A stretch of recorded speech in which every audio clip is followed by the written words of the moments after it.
E aí galera, tudo bem? Na aula de hoje a gente vai fazer uma revisão bem rapidinha aqui sobre o assunto do primeiro bimestre, tá?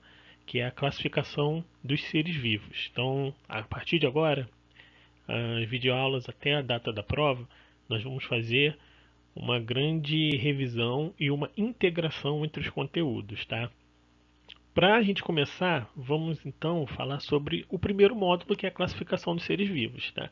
Vocês devem ter visto isso nas suas aulas presenciais com seus professores, que a classificação de seres vivos, ela sempre existiu lá desde Aristóteles, desde os grandes filósofos do início do século, e então a gente, não do início do século, do início do milênio, inclusive, e a gente começou a ter de fato uma classificação organizada, uma classificação bem estruturada com a proposta que foi feita por esse camarada aqui, que popularmente é chamado de Linneu, tá?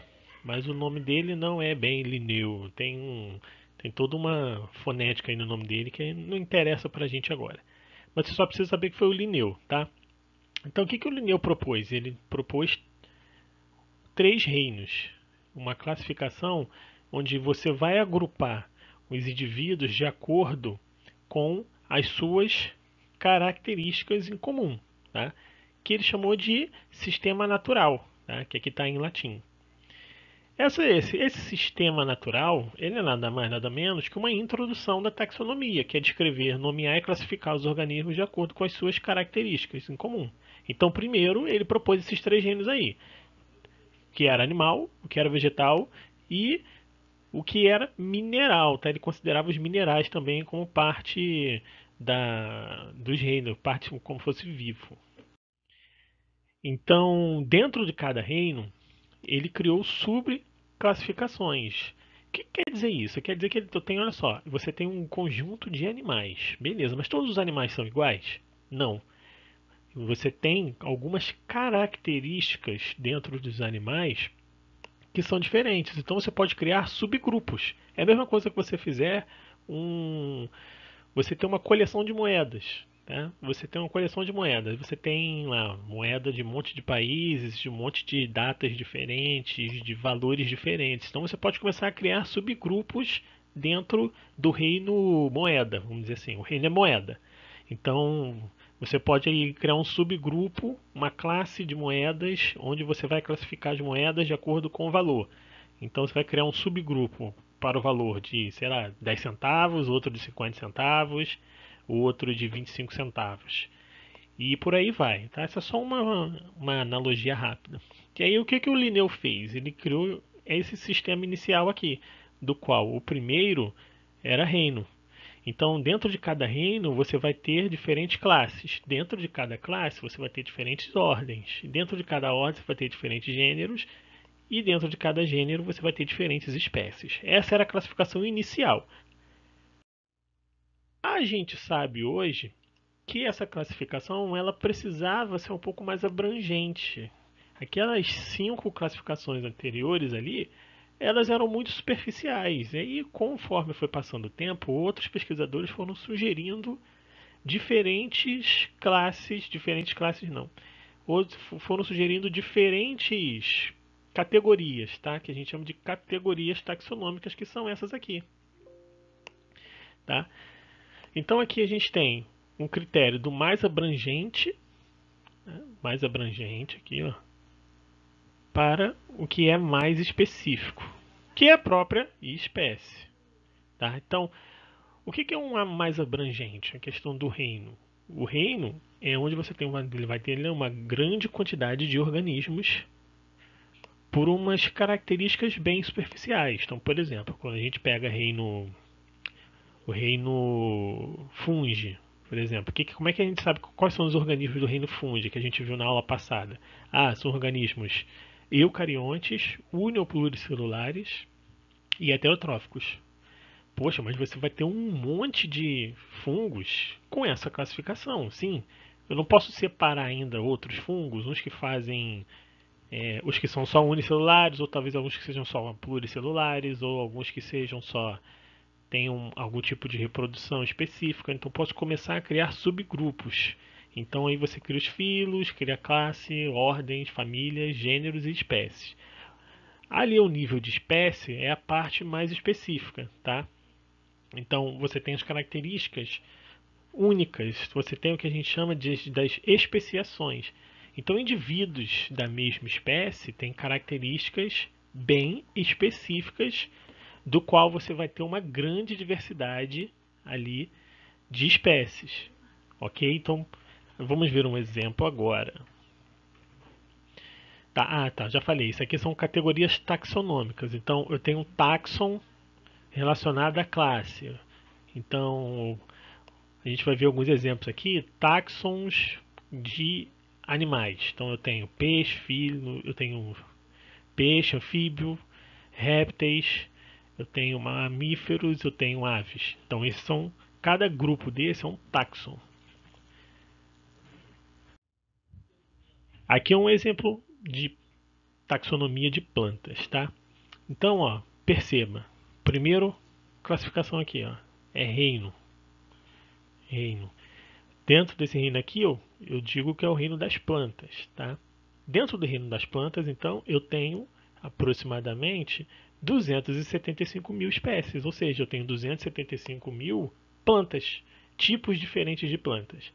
Tá, mas essas plantas são todas iguais? Não, elas não são todas iguais. Então eu crio filos, eu crio classificações.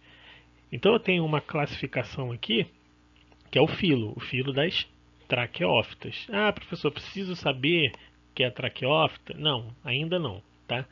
Então você tem aqui as traqueófitas. E aí você vê aqui, ó, que as traqueófitas são responsáveis por ter praticamente 250 mil espécies. Aí você começa a pensar, ué, se o filo traqueófita tem 250 mil espécies, onde estão as outras 25 mil desse total aqui? Estão divididos em outros filos, tá? Esse aqui é um filo maior, que eu tenho 250 mil espécies. Tá bom, mas dentro desse filo, os organismos não teriam outras diferenças que eu posso então criar mais subcategorias? Tem. E aí eu crio uma classe aqui das angiospermas. Tá? Dentro das angiospermas eu já tenho 235 mil espécies, aproximadamente. Ah, então quer dizer que eu então posso ter outras classes das quais vão estar incluídas as 15 mil espécies que não estão aqui na classe das angiospermas. E aí você então vai para a ordem, você vai para família, gênero e espécie. Perceba que vai sempre diminuindo, ó. Tá vendo? Ó? De 235 mil aqui, ó.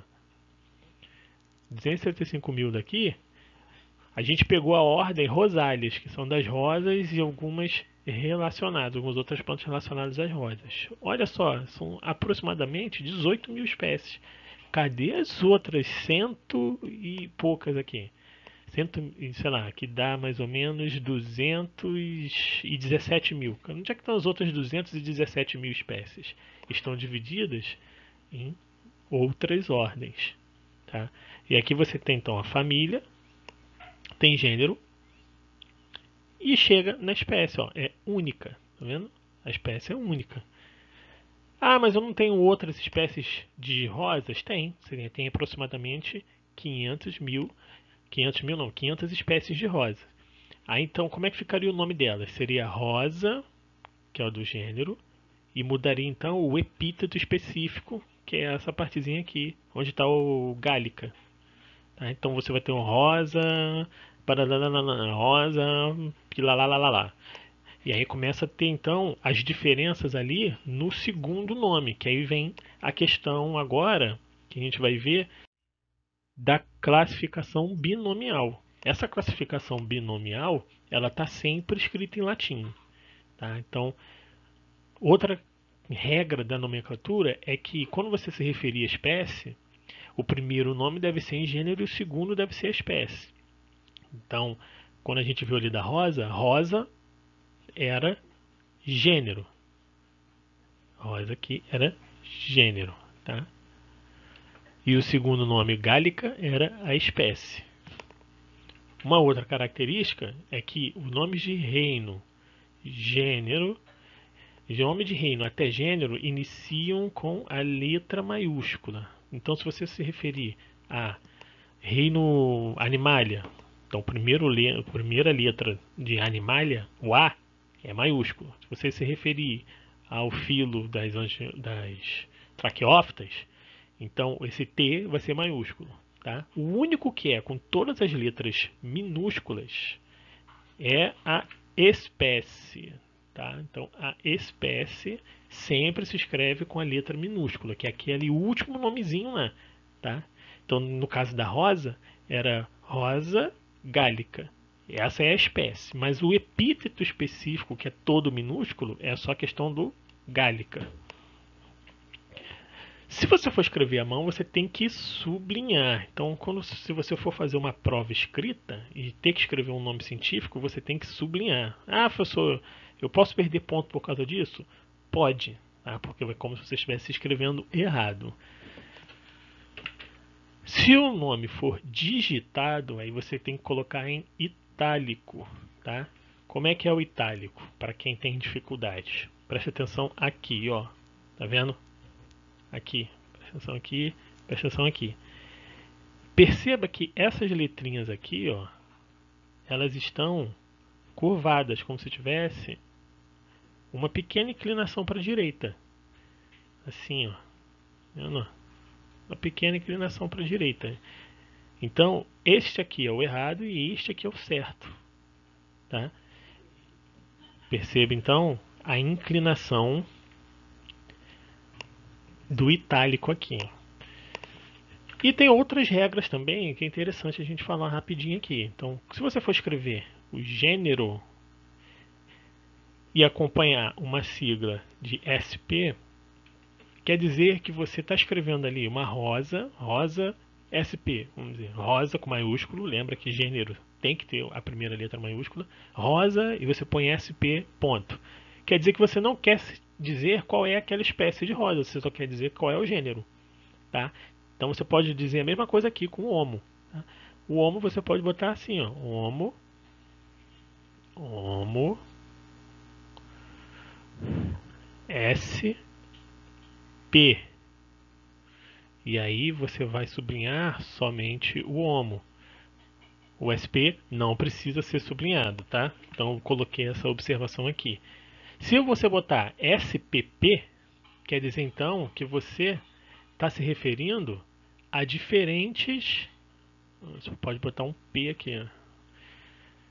E aí, se você botar Homo SPP, quer dizer então que você está se referindo a mais de uma espécie de gênero, do gênero Homo. Então pode ser o Homo habilis, o Homo erectus, o Homo neanderthalis e o Homo sapiens. Então, mas você não quer se referir a nenhum deles especificamente, mas você quer dizer que tem mais de um. Então você coloca SPP. Aqui vamos dar um exemplo rápido aqui de uma classificação com esses três animaizinhos aqui. Né? Um guaxinim, um urso e um leão marinho. Tá? Todos eles são animais. Tá? Então eu botei aqui em cima, ó, aqui em cima, percebam os nomes dos animais. Aqui, os nomes dos animais. Então, eles são desses reinos aqui, eles são do reino Animalia. Tá? Reino Animalia. Dentro do reino Animalia, nós temos todos esses filos aqui, são 9 filos. Né? Então, cada um desses filos tem a sua característica. Mas todos esses animais aqui, eles têm uma primeira característica em comum que vão botar eles no filo dos cordados. Que a gente vai ver é assunto do terceiro bimestre. Vão ver que eles têm coluna vertebral. Tá? De forma geral, é a questão da coluna vertebral. Então, eles vão ter lá a coluna vertebral. Então, eles vão ser classificados como do filo cordados. Tá? Então, ó, já fizemos duas classificações deles aqui. São Animalia e são cordados. Dentro dos cordados, nós temos todas essas classes aqui. Tá? O peixe não é bem uma classe, mas a gente vai considerar ele como uma classe. Então, a gente tem os peixes, a gente tem anfíbios, a gente tem répteis, aves e mamíferos. Esse aqui tem glândula mamária, esse tem glândula mamária e esse também tem glândula mamária. Então todos eles são mamíferos, tá? Todos eles são mamíferos, ok? Então, esses animais já estão, mais uma categoria. Tá vendo? Classifiquei ele como mamífero. E se eu botasse aqui um jacaré aqui, uma fotinha aqui de um jacaré? Aí eles já não seriam todos na mesma categoria, já seriam duas categorias diferentes a nível de classe. Então se eu botasse um jacaré aqui, eu teria um réptil. Tá? Então seriam 3 mamíferos e um réptil. Então seria um indivíduo de uma classe diferente. Ok? Continuando essa classificação aqui, ó. Dentro da família, a gente pode ter outras classificações, tá? Então a gente tem a ordem. Então pode ter cetácea, carnívora, quiróptera, sirênia, monotremata e outras. Tá? Esses 3 aqui, eles são mamíferos, certo? Os cetáceos e os sirênios são animais exclusivamente aquáticos, tá? Então não são eles. Esses dois aqui, isso aqui é aquático. O urso não é bem um aquático, tá? Ele pode até ali nadar um pouquinho, mas ele não é bem um aquático, não. E o guaxinim não é nada aquático, tá? Então, esses aqui, o quiróptera, são os morcegos. Não tem nenhum morcego aí, professor, então eles não podem ser quiróptera, tá? Mas será que eles são monotremados ou carnívoros? Eles são carnívoros, tá? O monotremado a gente vai ver lá no terceiro bimestre o que exatamente é. Então, repare que até esse presente momento, todos esses 3 aqui estão em 4 níveis semelhantes. Animária, acordados, mamíferos e carnívoro. Vamos ver a família. Então, nós temos 3 famílias aqui. Ó. O guaxinim é canídeo. O urso é ursídeo. E o leão marinho é otarídeo. Otarídeo, que nome estranho, professor. Pois é, vou explicar um pouquinho melhor dele daqui a pouco. Então, perceba que eles começam a mudar a nível de família. Beleza? Então, pode cair isso numa prova, por exemplo. Pode botar assim, esses 3 organismos, eles são de 3 famílias diferentes. Tá? Eles são de 3 famílias diferentes. Otarídeo, ursídeo e carnívora. Mas os 3 são mamíferos, tá? São da mesma classe. Ok? Então, aí pode perguntar para você assim, se eles são da mesma classe, se eles são mamíferos, quais são as outras categorias que eles também são semelhantes? Então, se eles já são da mesma classe, é óbvio que tudo que for de classe para cima, eles serão iguais, tá? Eles são carnívoros, eles são acordados e eles são animais, tá? E se eu disser que eles são da mesma ordem, quais são então as semelhanças entre eles? Eles são da mesma ordem. Então se eles são da mesma ordem, é óbvio que eles estão na mesma classificação da classe de filo e de reino. Ok? Tranquilo? Até aqui, então, continuando, a gente pode ver o seguinte. Questão de gênero. Nós vamos ver. Gênero do guaxinim. Procyon. E a espécie é Lotor. Ursídeo. Ursos marítimos. E otarídeo é Otaria flaviensis. Então perceba que a partir da família é que eles são diferentes. Tá? Diferentes em família, diferentes em gênero, diferentes em espécies. Ok? Professor, então se eles fossem diferentes a partir de ordem,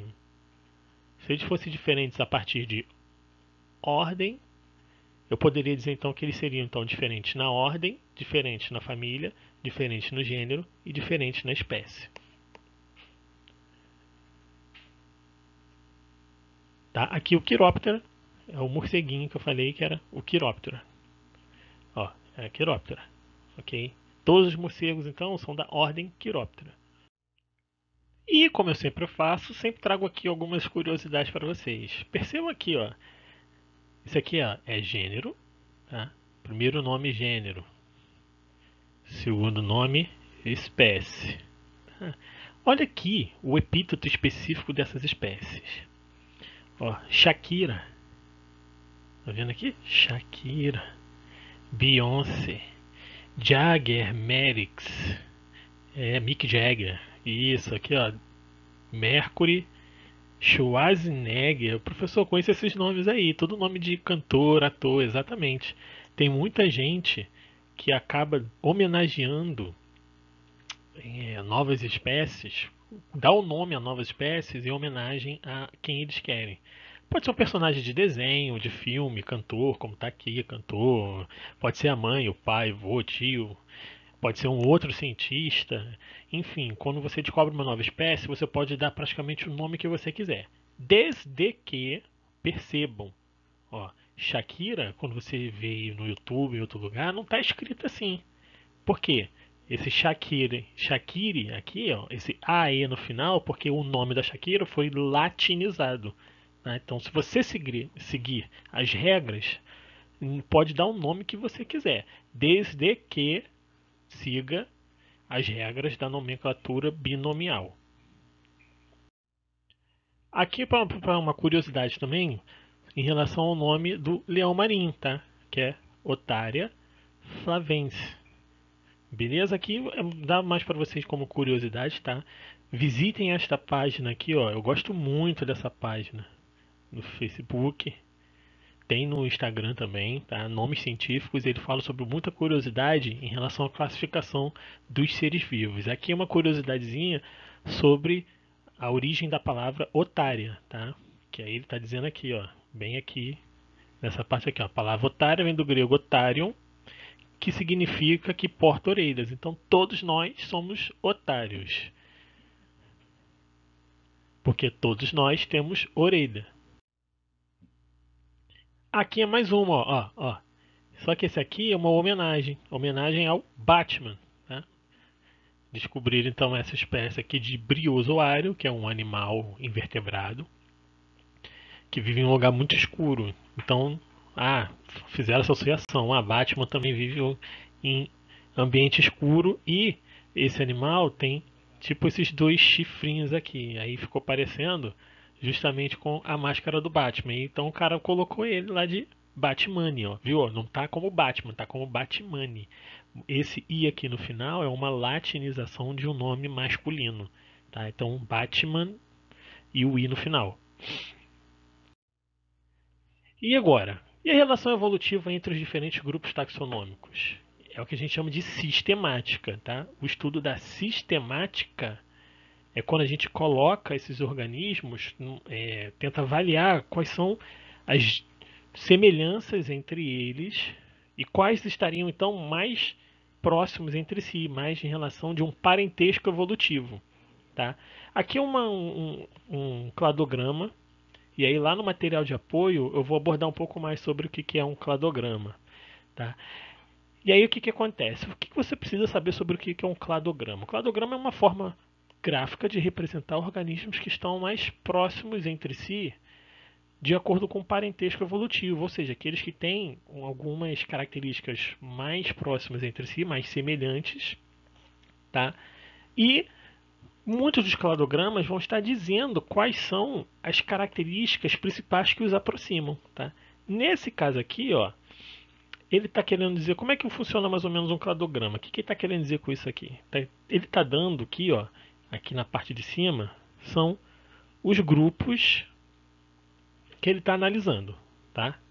Então, esses aqui são os grupos que ele está analisando. Ele está querendo dizer, então, que dinossauros e aves são mais semelhantes a crocodilos do que a roedores. Ok? É isso que ele está querendo dizer aqui. Ele está querendo dizer então que crocodilos são mais semelhantes a roedores do que primatas. Está querendo dizer então que roedores são mais semelhantes de primatas do que de anfíbios. Tá? Mas ele está querendo dizer também o seguinte: ele está querendo dizer que primatas são mais semelhantes com roedores do que com aves. Tá? Mas por que ele está querendo dizer isso? Mas por que ele está querendo dizer isso? Por causa dessas características que estão aqui. Tá? Essa é a característica que ele utilizou para montar esse cladograma. Quer dizer que se ele usar outras características, esse cladograma aqui pode ter uma configuração diferente. Eu não vou ficar falando sobre todas essas características aqui não, tá? Mas só para você ter uma noção rápida, se você nunca viu um cladograma na sua vida, essa parte aqui de baixo, ó, essa partezinha aqui de baixo que inicia o cladograma é o ancestral em comum, tá? É o AC, o ancestral em comum. O que é um ancestral em comum? É um ancestral que, partindo dele, teve diversas categorias evolutivas, diversos táxons que foram se desenvolvendo, foram tendo mutações ao longo do tempo. Essas mutações foram sendo selecionadas pela seleção natural e dando diversidade biológica de acordo com essas características aqui. Então ele está querendo dizer que partindo do ancestral em comum, começou a ter vértebra. Tá? Então todos os indivíduos daqui de vertebrados para cima são vertebrados. Então peixes são vertebrados, anfíbios são vertebrados, primatas, roedores, crocodilos, dinossauros. Tá? Aí ele está querendo dizer o seguinte, está querendo dizer que peixe cartilaginoso tem um osso diferente, tá? Um osso de cartilagem. Tá? Então quer dizer que daqui para frente, depois de peixes, essa partezinha aqui, depois de peixe, tem uma novidade evolutiva, que é o esqueleto ósseo. Tá? Então a partir daqui para cima, todos têm esqueleto ósseo, tá? Que são os peixes pulmonados, anfíbios, primatas, roedores, crocodilos. Acho que já deu para entender, né? E aí, 4 membros. Então, partindo daqui, todos têm 4 membros. Então, seriam anfíbios, primatas, roedores, crocodilos, dinossauros e aves. Ok? E aí tem outras características. Então, cada cladograma vai mostrar para você qual é a característica que está unindo ali esse parentesco evolutivo entre os animais analisados. Esse aqui é um outro cladograma, tá? Mas está relacionado a indivíduos próximos de nós, hominídeos. Ok? Então, chimpanzé está mais próximo, gorila, orangotango, o gibão, o macaco do velho mundo, macacos do novo mundo, os társios, os lêmures, ok? Então isso aqui está querendo dizer justamente essa relação, esse parentesco evolutivo. Quer dizer então que hominídeos são nós, humanos, somos mais próximos, assim, em uma determinada característica que ele não está citando aqui qual que é, mas que é uma característica H, que ele botou como H aqui, H. E a partir dessa característica, esse grupo de características, nós somos mais próximos dos chimpanzés, tá? Eu vou adiantar para você que aqui é uma característica genética, tá? Uma característica de genes. Em relação a DNA, nós somos muito próximos dos chimpanzés. Depois nós somos mais próximos dos gorilas, ok? E depois dos orangotangos. Quer dizer então que orangotango é mais próximo de gorila, depois de chimpanzé e depois de humanos. Então era isso, tá? Essa revisão aí rapidinha pra gente só ficar ligado em algumas coisas. Se você esqueceu, se você não viu isso direito, se você faltou a aula, tá? Pode ter sido que você faltou lá. No dia do professor não deu uma revisão ainda por causa desse problema do coronavírus. Então essa era a ideia aqui. A gente vai continuar nos próximos vídeos com essa lógica da revisão, tá? Sempre tentando fazer uma integração do que foi visto na semana anterior com o que será visto na semana seguinte. Eu espero que vocês tenham gostado, tá? Uma gratidão por tudo. Tenham paciência, estudem e até a próxima. Não deixem de fazer as atividades e não deixem de ir ao canal de dúvidas nas segundas-feiras das 13h30 às 17 horas, tá?